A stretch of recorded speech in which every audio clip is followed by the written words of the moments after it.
राम राम सभी को, राधे राधे, जय श्री कृष्णा।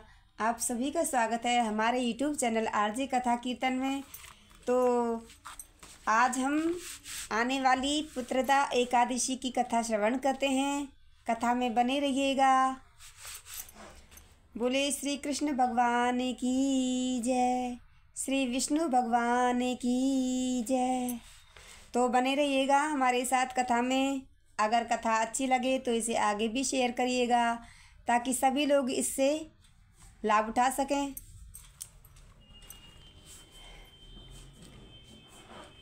युधिष्ठिर ने कहा, हे भगवान, आपने सफला एकादशी का महात्म्य विधिवत बताकर बड़ी कृपा की। अब कृपा करके यह बतलाइए कि पौष शुक्ला एकादशी का क्या नाम है, उसकी विधि क्या है और इसमें कौन से देवता की पूजा की जाती है। श्री कृष्ण जी बोले, हे राजन, इस एकादशी का नाम पुत्रदा एकादशी है। इसमें भी नारायण भगवान की पूजा की जाती है। इस चर और अचर संसार में पुत्रदा एकादशी के व्रत के समान कोई और दूसरा व्रत नहीं है। इसके पुण्य से मनुष्य तपस्वी, विद्वान और लक्ष्मीवान होता है। इसकी मैं एक कथा कहता हूँ, सो तुम एकाग्र चित्त होकर सुनो। भद्रावती नामक नगरी में सुकेतुमान नाम का एक राजा राज्य करता था। उसके कोई पुत्र नहीं था। उसकी स्त्री का नाम शैव्य था। वह निपुत्री होने के कारण सदैव चिंतित रहा करती थी। राजा के पितर भी रो रो कर पिंड लिया करते थे और सोचा करते थे कि इसके बाद हमको कौन पिंड देगा। राजा को भाई, बांधव, धन, हाथी, घोड़े, राज्य और मंत्री, इन सब में से किसी चीज़ से भी संतोष नहीं होता था। इसका एकमात्र कारण पुत्र का न होना था। वह सदैव यही विचार करता था कि मेरे मरने के बाद मुझको कौन पिंड दान देगा। बिना पुत्र के पितरों और देवताओं का ऋण मैं कैसे चुका सकूंगा। जिस घर में पुत्र ना हो उसमें सदैव ही अंधेरा रहता है। इसलिए मुझे पुत्र की उत्पत्ति के लिए प्रयत्न करना चाहिए। जिस मनुष्य ने पुत्र का मुख देखा है वह धन्य है। उसको इस लोक में यश और परलोक में शांति मिलती है, अर्थात उसके दोनों लोक सुधर जाते हैं। पूर्व जन्म के कर्म से ही इस जन्म में पुत्र, धन आदि प्राप्त होते हैं।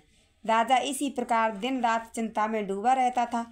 एक समय राजा ने अपने शरीर को त्याग देने का विचार किया, परंतु आत्मघात को महान पाप समझकर उसने ऐसा नहीं किया। एक दिन राजा ऐसा ही विचार करता हुआ अपने घोड़े पर चढ़कर वन को चल दिया और पक्षियों व वृक्षों को देखने लगा। उसने देखा कि वन में मृग, व्याघ्र, सूअर, सिंह, बंदर, सर्प आदि सब भ्रमण कर रहे हैं। हाथी अपने बच्चों और हथनियों के बीच में घूम रहा है।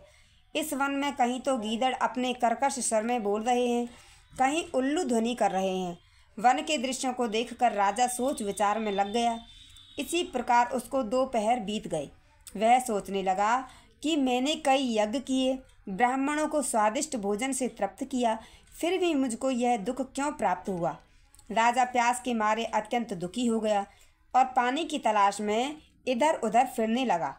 थोड़ी दूरी पर राजा ने एक सरोवर देखा। उस सरोवर में कमल खिल रहे थे तथा सारस, हंस, मगरमच्छ आदि विहार कर रहे थे। उस सरोवर के चारों तरफ मुनियों के आश्रम बने हुए थे। उस समय राजा के दाहिने अंग फड़कने लगे। राजा शुभ शकुन समझकर घोड़े से उतरकर मुनियों को दंडवत करके उनके सामने बैठ गया। राजा को देखकर मुनियों ने कहा, हे राजन, हम तुमसे अत्यंत प्रसन्न हैं। तुम्हारी क्या इच्छा है सो कहो। राजा ने उनसे पूछा कि महाराज, आप कौन हैं और किस लिए यहाँ आए हैं, सो कहिए। मुनि बोले, हे राजन, आज संतान देने वाली पुत्रदा एकादशी है। हम लोग विश्वदेव हैं और इस सरोवर पर स्नान करने के लिए आए हैं। इस पर राजा कहने लगा कि महाराज, मेरे भी कोई संतान नहीं है। यदि आप मुझ पर प्रसन्न हैं तो एक पुत्र का वरदान दीजिए। मुनि बोले कि हे राजन, आज पुत्रदा एकादशी है, आप इसका व्रत करें। भगवान की कृपा से अवश्य ही आपके पुत्र होगा। मुनि के वचनों के अनुसार राजा ने उस दिन एकादशी का व्रत किया और द्वादशी को उसका पारण किया। इसके पश्चात मुनियों को प्रणाम करके राजा अपने महल में वापस आ गया।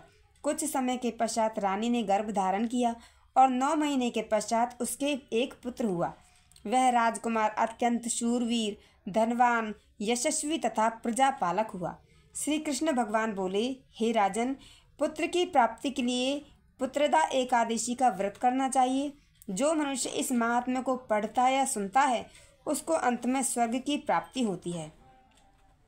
इस दिन गऊ के दूध का सागार तथा फल आदि लिए जा सकते हैं। बोलिए श्री विष्णु भगवान की जय।